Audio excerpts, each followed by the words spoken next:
আল্লাহ পাক বলছেন وَأَعْتَدْنَا لِمَنْ كَذَّبَ بِالسَّاعَةِ سَعِيرًا।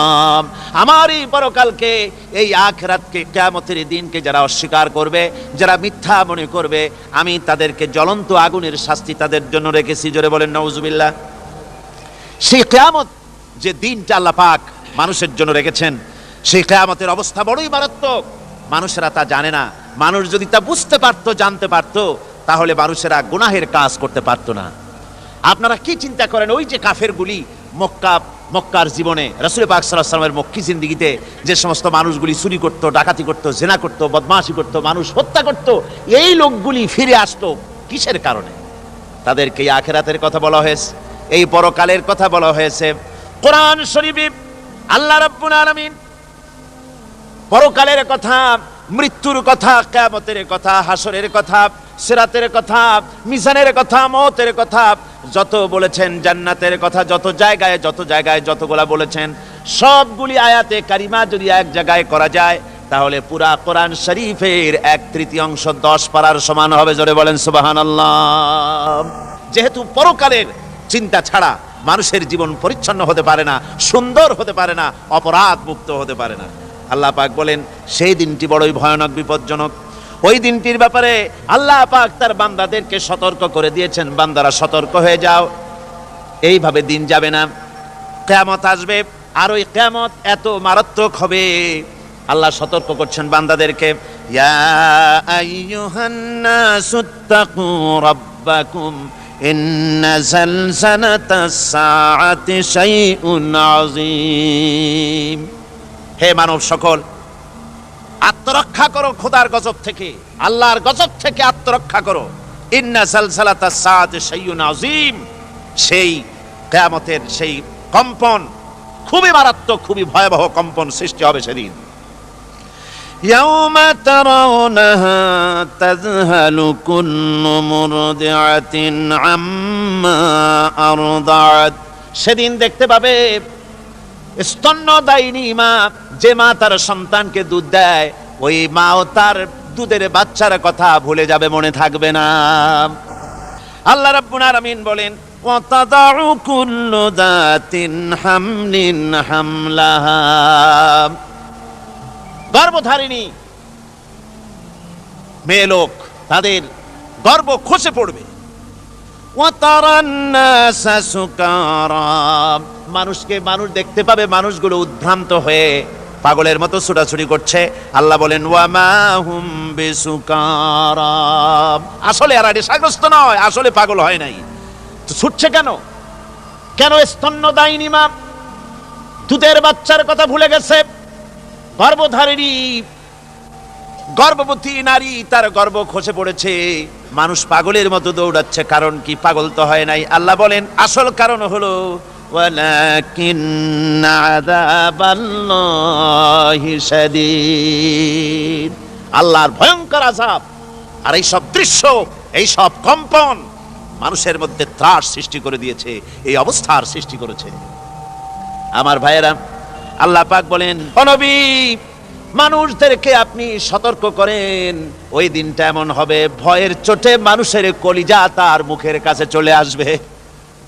মানুষ ভয়তে অস্থির হয়ে যাবে, কলিজা গলার কাছে চলে আসবে। সেই দিনের কথা তাদের শোনায় দেন। ওই দিনটা এমন মারাত্মক দিন, ফাকাইফা তাত্তাকুনা ইন কাফারতুম ইয়াওমা ইয়াজআলু বিলদানা শিবা। সেদিন ভয়ে, চিন্তায় যুবক ছেলে বৃদ্ধে পরিণত হয়ে যাবে, কিশোরগুলি, তরুণগুলি বৃদ্ধে পরিণত হয়ে যাবে। আমার বন্ধুগণ, মানুষ সেদিন দিক বিদিক হয়ে দৌড়াতে থাকবে, পালাবো কোথায়? আল্লাহ কোরআন শরীফে সব কথা বলে দিয়েছেন। ইয়াকুলুল ইনসানু আইনাল মাফার, কোথায় ভাগবো, পালাবো কোথায়? অস্থির হয়ে মানুষ দৌড়াতে থাকবে, পালাবো কোথায়, যাব কোথায়? আল্লাহ বলেন কাল্লা লা ওয়াজারা ইলা রাব্বিকা ইয়াউমাইদিনিল মুস্তাকার। ভাগবার কোনো রাস্তা নাই, পালাবার কোনো পথ নাই, একমাত্র তোমার রব ছাড়া, আল্লাহর দরবার ছাড়া পালানোর কোনো রাস্তা আজার নাই। আমার বন্ধুগণ, এই কঠিন সময়, এই কঠিন দিনে, পরকালের এই দিনে, কিয়ামতের এই মারাত্মক অবস্থায় সকলকে উঠতে হবে। আল্লাহ পাক বলেন, এরপরে কিয়ামত অনুষ্ঠিত হয়ে যাবে। সূরা ফুরকানে আল্লাহ বলছেন, ইযা রাআতুহুম মিন মাকানিন বাঈদিন সামিউ লাহা তাগায়্যুযান ওয়া যাফীরা। মহাসাগরের অতল তলদেশে ছোট্ট পাথরের গায়ে লাগানো একটি ছোট্ট পোকা, যাকে মাইক্রোস্কোপ যন্ত্র ছাড়া দেখা যায় না, এমন ছোট্ট সূক্ষ্ম একটি পোকাও যদি, ক্ষুদ্র একটি পোকাও যদি পেটের জ্বালায় অথবা ক্ষুধার জ্বালায় চিৎকার মারে, কেউ শুনতে পায় না। আরশের মালিক আল্লাহ রব্বুল আলামিন তা শুনতে পান। এ হচ্ছে আল্লাহ, তিনি সব শুনতে পান, সব দেখতে পান। সেই জন্য 4টি শর্তের 1 নম্বর শর্ত হলো আল্লাহর অস্তিত্বকে মানা। 2 নম্বরের শর্ত হচ্ছে আল্লাহর গুণাবলীকে স্বীকার করা, মেনে নেওয়া। আল্লাহর গুণাবলী কি? কোরআন শরীফে আল্লাহর অনেকগুলি নাম আছে। আল্লাহ এ হচ্ছে ইসমে জাত। আল্লাহ এটা কি? ইসমে জাত, আসল নাম কি? আল্লাহ। বলেন সবাই আল্লাহ। ন কিন্তু আল্লাহ এটা অশুদ্ধ, বলার সময় মুখটা গোল হয়ে যাবে। আল্লাহ। বলেন সবাই আল্লাহ। কি মধুর নাম, সুবহানাল্লাহ, সুবহানাল্লাহ। আল্লাহ নিজেই বলেছেন, ওয়ালাহুল আসমাউল হুসনা, আল্লাহ রয়েছে সুন্দর সুন্দর নাম। 99টি নামের কথা কোরআনে কারিমে আল্লাহ তাআলা নিজেই বলেছেন, সুবহানাল্লাহ। এখন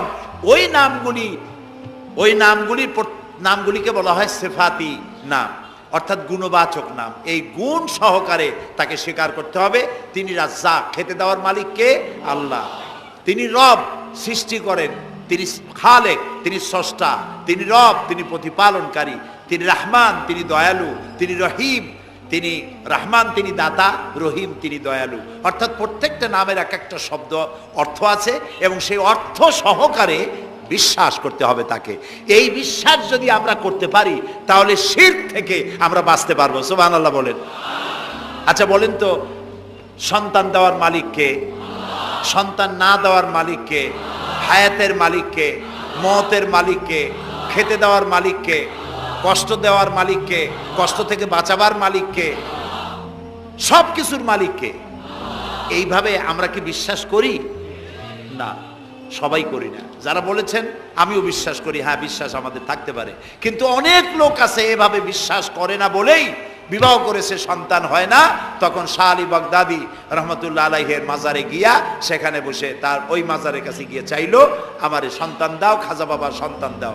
অথবা হাইকোর্টের মাজারে বৃহস্পতিবার দিন গিয়ে ভিড় করলো, বাবা সন্তান দাও, অথবা মামলায় পড়েছি বাঁচায় দাও, পরীক্ষা দেবে ছেলে পাস করায় দাও, ইত্যাদি। বলেন এরকম? বলে না? জায়েজ নাই, একদম জায়েজ নাই। কাকে বলতে হবে? আল্লাহর নবী বলেছেন, ওয়াইদা সাআলতা ফাসআলিল্লাহ, কিছু বলতে চাইলে আল্লাহরে বলো। ওয়াইজা সাআলতা ফাসআলিল ফাস ওয়াইজা ইসতাআনতা ফাসতাইন বিল্লাহ, সাহায্য যদি চাও আল্লাহর কাছে সাহায্য চাও। আমরা সূরা ফাতিহার ভিতরে প্রত্যেক নামাজের প্রতি রাকাতে বলি, ইয়্যাকা না'বুদু ওয়া ইয়্যাকা নাস্তাঈন। আল্লাহ তাআলা একমাত্র তোমার ইবাদত করি আর একমাত্র তোমারই কাছে সাহায্য কামনা করি। প্রিয় ভাই সব, ইব্রাহিম আলাইহিস সালামকে জিবরাইল বললেন আমার কাছে সাহায্য চাও। ইব্রাহিম আলাইহিস সালাম সাহায্য চাইছিলেন? বলেন চাইছিলেন? হযরত ইব্রাহিম বলেছেন, জিবরাইল আমি কেন সাহায্য চাইব তোমার কাছে? আমি তো এমন কোন অন্ধ আল্লাহর ইবাদত করি না যিনি তার নিজের চোখে তার গোলামের দুঃখ দুর্দশা দেখতে পান না। আল্লাহ কি দেখছেন না যে আমি বিপদে পড়ছি? আমি তোমার কাছে কেন সাহায্য চাইবো? আমি আগুনে পড়লে যদি আল্লাহ খুশি হন, তাহলে আমি তো এভাবে 1000 বার পড়তে রাজি আছি আমার আল্লাহকে খুশি করার জন্য। এটা হলো আল্লাহর প্রতি বিশ্বাস এবং আল্লাহর কাছে চাওয়া। চাইতে হবে কার কাছে? আমি বিপদে পড়ছি, বলবো কারে? আমি অশান্তিতে আছি, বলবো কারে? আমার অভাব আছে, বলবো কারে? সর্বাবস্থায় আল্লাহকে বলতে হবে। দেখুন আমাদের জাতির পিতা ইব্রাহিম আলাইহিস সালামের কথা এ কোরআন শরীফে আল্লাহ তাআলা বলে দিয়েছেন। তিনি কি বলেছেন? হযরত ইব্রাহিম বলেছেন,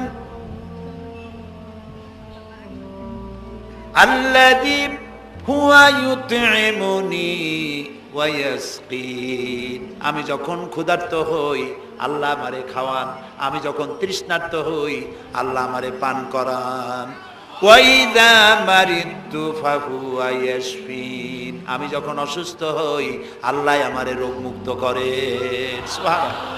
আইয়ুব আলাইহিস সালাম 18 বছর রোগ ভোগ করলেন, কষ্ট পাইলেন, তিনি সাহায্য কার কাছে চাইছিলেন? ইউনূস আলাইহিস সালামের মতো বিপদে এই পৃথিবীর কোন মানুষ এত বড় বিপদে পড়ে নাই। মাছে তারে গিলে ফেলল, পানির অতল তলদেশে মাছ চলে গেল, মাছের পেটে দরজা নাই, জানালা নাই, ভেন্টিলেটর নাই, মাথা গলাইয়া কোন রকম বাইর হবে এমন কোনো পথ নাই, বাঁচার কোনো উপায় নাই। হযরত ইউনূস আলাইহিস সালাম যখন মাছের পেটের ভিতরে এই বিরাট বিপদে পড়ে গেলেন, হযরত ইউনূস আলাইহিস সালাম সাহায্য কার কাছে চেয়েছিলেন বলুন?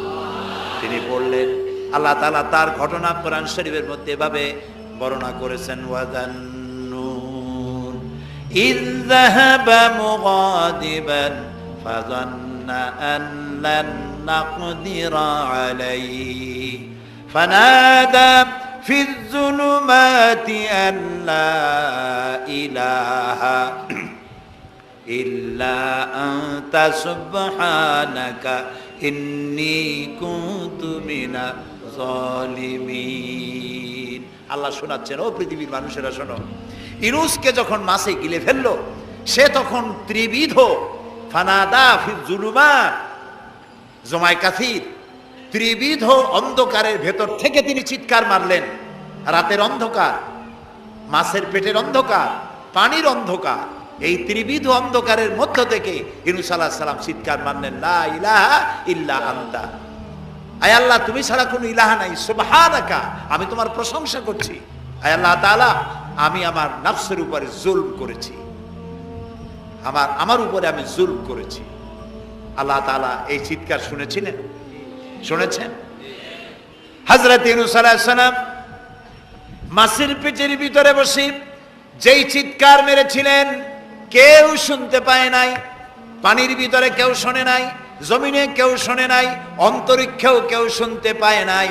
আল্লাহ রাব্বুল আলামিন বলেন, আমি আরশের মালিক, ইউনূসের চিৎকার আমি শুনেছি, শুধু শুনি নাই, জবাবও দিয়ে দিয়েছি। ফাস্তাজাবনা লাহু ওয়া নাজ্জাইনাহু মিনাল গাম্মি ওয়া কাযালিকা নুনজিল মুমিনিন। আমি ইউনূসের ডাকের সাড়া দিয়া দিলাম, বিপদ থেকে বাঁচাই দিলাম। মাছের পেটের ভিতরে যন্ত্রণা শুরু হয়ে গেল, মাছ দেখলো বমি না করলে আর বাঁচবো না এমন অবস্থা মাছের হয়ে গেল। মাছ পেটের ব্যথার জ্বালায় বেসে উঠলো, কেনারায় চলে গেল। ইউনূস আলাইহিস সালামকে বমি করে ফেলে দিল, মাছও বাঁচলো, ইউনূস আলাইহিস সালামও বাঁচলেন। আল্লাহ তাআলা বলেন, শুধু ইউনূস রে নয়, ওয়া কাযালিকা নুজিল মুমিনিন। আমার মুমিন বান্দারা যদি বিপদে পড়ে, এরকম বিপদে যদি পড়ে যায় আর আমারে যদি ডাকে, আমি আল্লাহ রব্বুল আলামিন এই বিপদ থেকে, যত বড় বিপদ হোক, আমি আল্লাহ বাঁচায়ে দেব। আল্লাহ বিপদ থেকে বাঁচাবেন। আর আমি মুসলমান বিপদে পড়েছি, মাজারে গিয়া চাইলাম, নাউযুবিল্লাহ। বিশ্বাস করুন ভাই, বিশ্বাস করুন, কবরের ভিতরে যিনি শুয়ে আছেন, যত বড় পীর হোক, যত বড় খাজা বাবা হোক, আপনাকে সাহায্য তিনি করতে পারবেন না, পারবেন না, পারবেন না। একটু কমন সেন্সের কাছে অ্যাপিল করি, সাধারণ বিবেকের কাছে আপনাদের, যারা এই যে দেখুন হযরত শাহজালাল রহমতুল্লাহ আলাইহি সিলেটে শুয়ে আছেন, বলুন তো তার মাতৃভাষা কি? আরবি। তিনি ইয়েমেন থেকে এসেছিলেন। বাগেরহাটে শুয়ে আছেন হযরতে খান জাহান আলী রহমতুল্লাহ আলাইহি, তার মাতৃভাষা ছিল আরবি। হযরতে খাজা মঈনুদ্দিন চিশতি রহমতুল্লাহ আলাইহি শুয়ে আছেন আজমিরে, তার মাতৃভাষা আরবি। আমরা বাংলাদেশ থেকে, এই দেশ থেকে কোনো লোক গেল সিলেটে, গেল বাগেরহাটে অথবা বাগদাদে চলে গেল, এইসব বড় বড় আল্লাহর ওলিদের মাজারে গিয়ে বাংলা ভাষায় বলল, বাবা আমি তো বিপদে পড়ে আসছি, নির্বাচনে দাঁড়াইছি, আমি যেন জিততে পারি। অথবা দেখেন না মাজার দিয়ে শুরু করে সবাই, অথবা যাই বললো যে আমার বিয়ে করেছি 15 বছর বাচ্চা হয় না, আমার একটা বাচ্চা, অথবা মামলায় পড়েছি আমার একটু জিতে, এত ব্যবসা করি এত টাকা লস দিতে দিতে শেষ হয়ে গেছি বাবা। আপনি বললেন কোন ভাষায়? শাহজালাল খুব বুঝলেন, বড় পীর সাহেব খুব বুঝছেন। তাহলে আপনার 1 নম্বর ফায়ার মিস হয়ে গেল, মিস ফায়ার। আচ্ছা, 2 নম্বর কথা হলো, যার কাছে আপনি চাইলেন তিনি ওখানে ঘুমন্ত আছেন না চেতনা আছেন, এ ব্যাপারে আপনার কোনো গ্যারান্টি আছে, নিশ্চয়তা আছে? আপনি যখন দোয়া করতেছিলেন তখন উনি চেতনা না ঘুমে? যদি ঘুমায় থাকেন তাহলে 2 নম্বর মিস ফায়ার। আপনি যা চিল্লাইলেন উনি কিছুই শুনল না। 3 নম্বরে, কবরে যে শাহজালাল রহমতুল্লাহ আলাই অথবা মঈনুদ্দিন চিশতি রহমতুল্লাহ আলাই, আল্লাহর ওলিরা, যত বড় বড় ওলি আল্লাহ আছেন যার কাছে আপনি বিশ্বাস করেন ওলি হিসেবে, উনি যে কবরে আছেন তার নিশ্চয়তা কোথায়? কবরে তো নাও থাকতে পারেন, কারণ আল্লাহ তাআলার 2টা জায়গা আছে করা। বিদেহী আত্মা, এই দেহ থেকে আত্মা যখন সরে যায়, আল্লাহ যখন নিয়ে যান, দেহটার তো কোনো দাম নাই, এটা হচ্ছে নশ্বর, আত্মা হচ্ছে অবিনশ্বর। এই দেহটা মাটির সাথে পচে যাবে, গলে যাবে, কোরআন শরীফে বহুবার বলা হয়েছে। তো আল্লাহ তাআলার 2টা মেহমানখানা আছে, একটা হলো সিজ্জিন আর একটা নাম বলেন ইল্লিন। 2টা মেহমানখানা। যেমন এই পৃথিবীতেও মেহমানখানা 2 রকম হয়। সরকারের 2 রকম মেহমানখানা। চোর, ডাকাত, খুনি, বদমাস এগুলি যদি গ্রেফতার হয় তাহলে ওরা খাবে কি? ওদের তো শ্বশুর বাড়ি দিয়ে অথবা বাপের বাড়ি দিয়ে ভাত খাবার দেওয়া হবে না, গভর্নমেন্টের মেহমান হয়ে গেছে। কাজী এদের জন্য মেহমানখানা গভর্নমেন্টের একটা আছে, সরকারি মেহমানখানা। ওইটা কোনটা কোন তো? ও, তাও আপনারা চেনেন। আরেকটা মেহমানখানা হচ্ছে ভিআইপিদের জন্য, যারা ভেরি ইম্পর্টেন্ট পার্সন অথবা ভেরি ভেরি ইম্পর্টেন্ট পার্সন যারা, তাদের জন্য, অর্থাৎ প্রেসিডেন্ট, প্রধানমন্ত্রী, মন্ত্রী, এমপি, সচিব, ওনারা যখন বাংলাদেশের কোনো জায়গায় বেড়াতে যান তখন সরকারি মেহমানখানা ওনাদের জন্য থাকে। ওইটার নাম কি? সার্কিট হাউস, ডাক বাংলা ইত্যাদি, রেস্ট হাউস, এগুলি তার জন্য থাকে। তো পৃথিবীর মানুষের জন্য শ্রেণীভেদে যদি এ ধরনের মেহমানখানা থাকে, তো যারা নাকি দুনিয়া থেকে মারা যাবে ওদের জন্য আল্লাহর মেহমানখানা থাকতে নাই? আছে। এবং সেটা আগেই বলেছি, যারা জাহান্নামে যাবে ওদেরকে রাখা হবে সিজ্জিন নামক একটা মেহমানখানা আছে, ওখানে তারা থাকবে।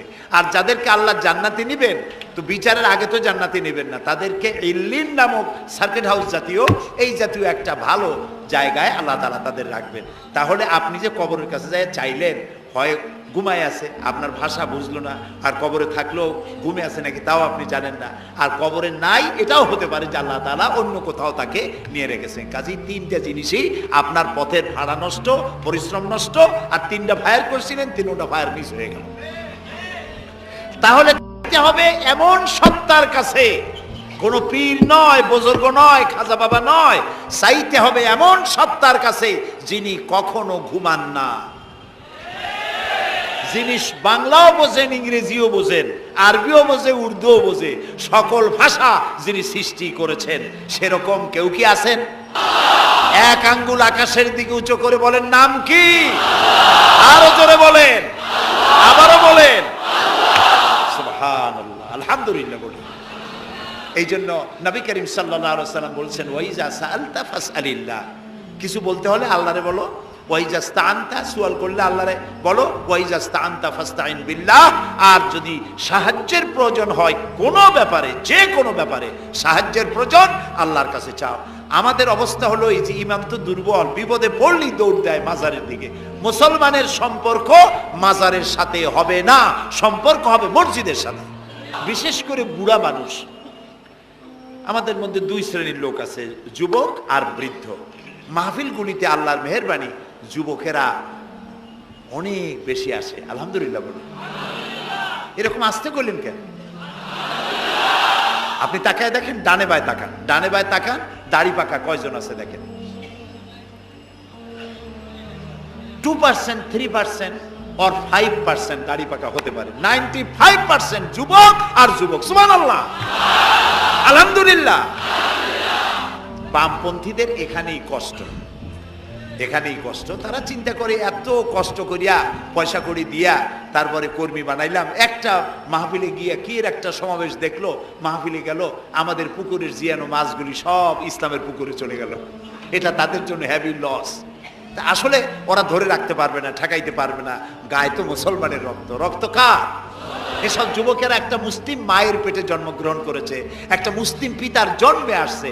আর রাসূলুল্লাহ যুবকদের ব্যাপারে যে কত কথা বলেছেন, সুবহানাল্লাহ বলো আগে। রাসূলুল্লাহ বলেছেন কিয়ামতের দিন আল্লাহর আরশের ছায়া ছাড়া কোনো ছায়া থাকবে না, প্রচন্ড রৌদ্র হবে, জমিনটা তামার মতো হয়ে যাবে। ইন্না লিল্লাহি ওয়া ইন্না ইলাইহি রাজিউন।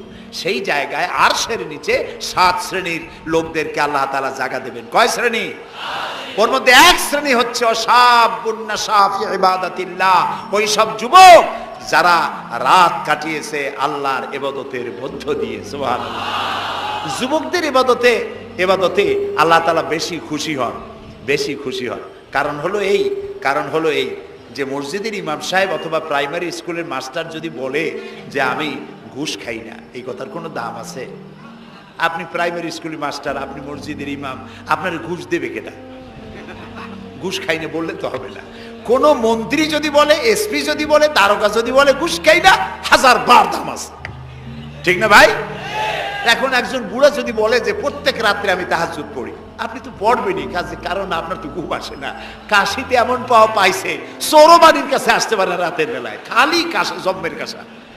আর যুবকের তো তামাম দুনিয়ার ঘুম আইসে টাইসে ধরে। সেই যুবক সে যদি এই ঘুমকে দুহাতে ঠেলে দিয়ে যদি মধ্যরাতের পরে, রাতের 2/3 পরে যদি নামাজে দাঁড়ায় যায়, আল্লাহ রাব্বুল আলামিন খুশি হয়ে যান। সুবহানাল্লাহ বলো। এই যুবকদের সম্পর্কে রাসূলুল্লাহ কি সুন্দর কথা বলেছেন। রাসূলুল্লাহ বলেছেন উসিকুম বিশ-শাবাবে খায়রা ফাইন্নাহুম আরাক্কু আফইদা লাকাদ বাসানি আল্লাহু বিল হানিফিয়্যাতি সামহা ফাখালাফানি আশ-শুয়ুখ ওয়া হালাফানি আশ-শাবাব।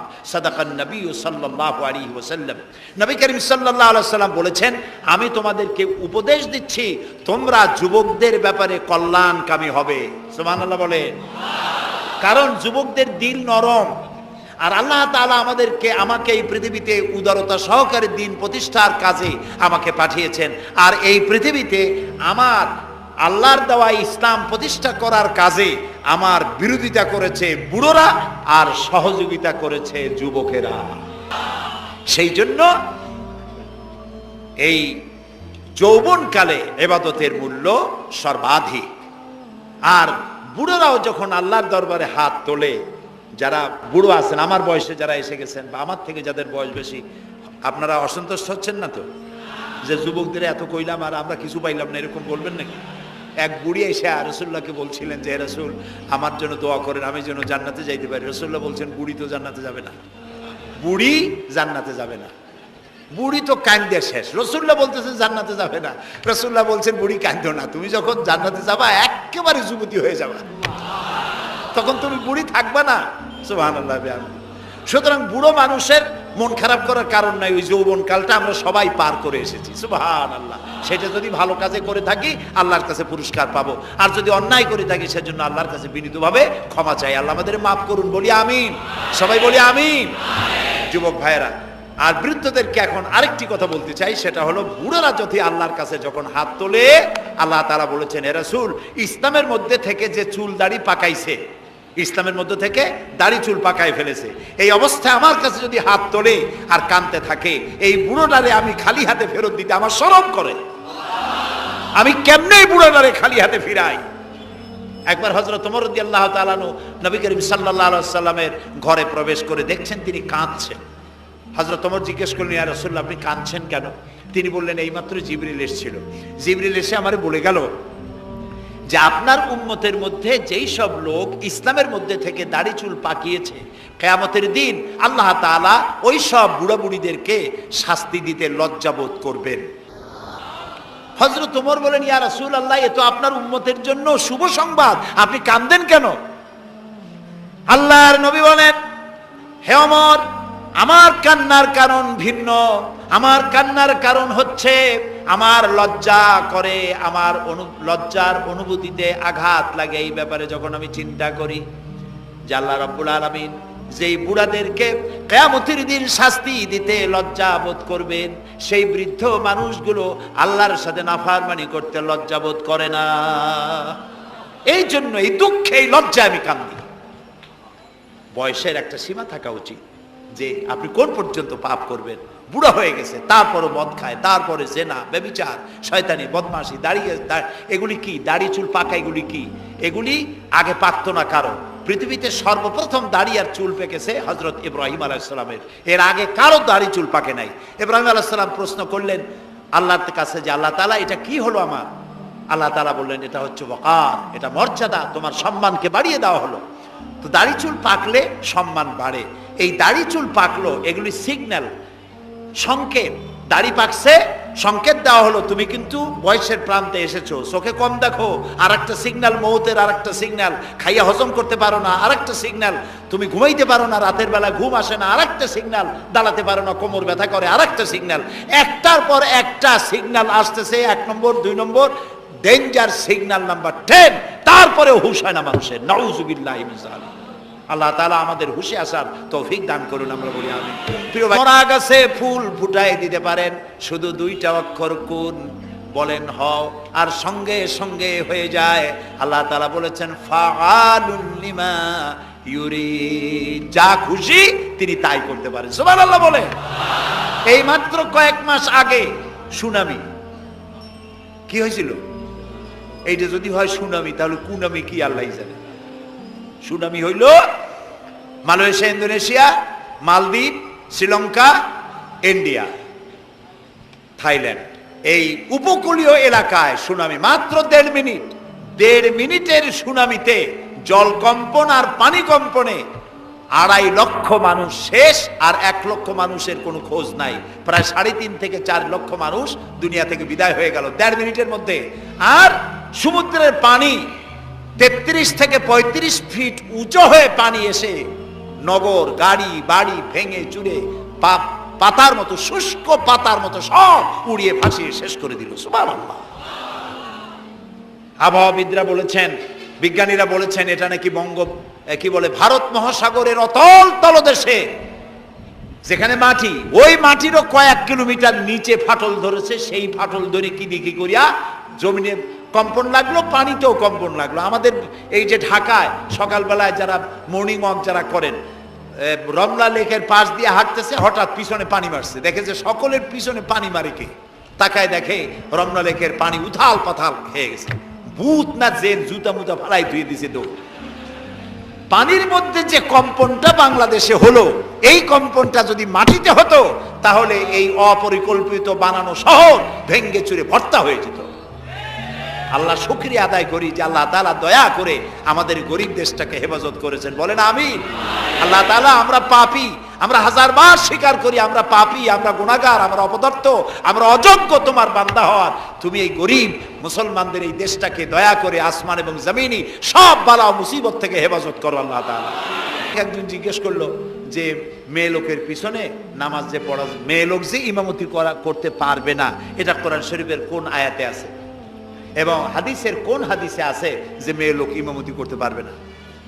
তা আমি বললাম যে আগে আমার এই কথার জবাব দেন, আপনারটা জবাব পরে দিই। আমার কথার জবাব আগে দেন। মাগরিবের নামাজ কয় রাকাত পড়ি ফরজ?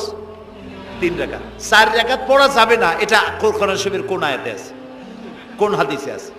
ফজরের নামাজ ফরজ কয় রাকাত?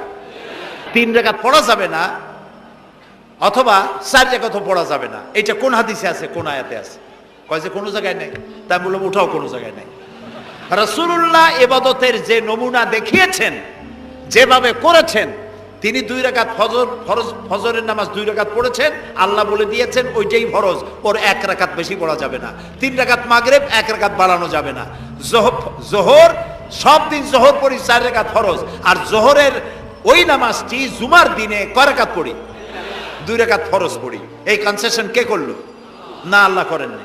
এই কনসেশন করেছেন মুহাম্মদ রাসূলুল্লাহ সাল্লাল্লাহু আলাইহি ওয়াসাল্লাম। ইবাদত রাসূলুল্লাহ যদি 2 রাকাত পড়েন, 2 রাকাত পড়াই ফরজ। যদি ইবাদতের যে সব নমুনা তিনি দেখাইছেন, তার থেকে ইবাদতের নতুন কোন নমুনা দেখাবার কোনো সুযোগ নাই। মহিলাদের আল্লাহ পাক এই পৃথিবীতে একজন মেয়ে লোককে নবী বানান নাই। বানিয়েছেন? যদি মহিলাদের ইমামতি জায়েজ থাকবে, তাহলে নবী করিম সাল্লাল্লাহু আলাইহি সাল্লামের জামানায় না হোক, অন্তত তার ইন্তেকালের পরে তার স্ত্রী আমাদের মা হযরত আয়েশা সিদ্দিকা রাদিয়াল্লাহু তাআলা আনহা এবং খাতুনে জান্নাত হযরত ফাতেমা রাদিয়াল্লাহু তাআলা আনহা মসজিদে নববীতে অন্তত একদিনের জন্য হলেও জুমার নামাজের ইমামতি করার চান্স পেতেন। সুতরাং ইসলামে নাই, ইতিহাসে নাই। এগুলি হচ্ছে ইসলামের বিরুদ্ধে পরিচালিত যত ষড়যন্ত্র বর্তমান যুগে শুরু হয়েছে, এটাও তার আরেকটি ষড়যন্ত্র ইসলামের বিরুদ্ধে।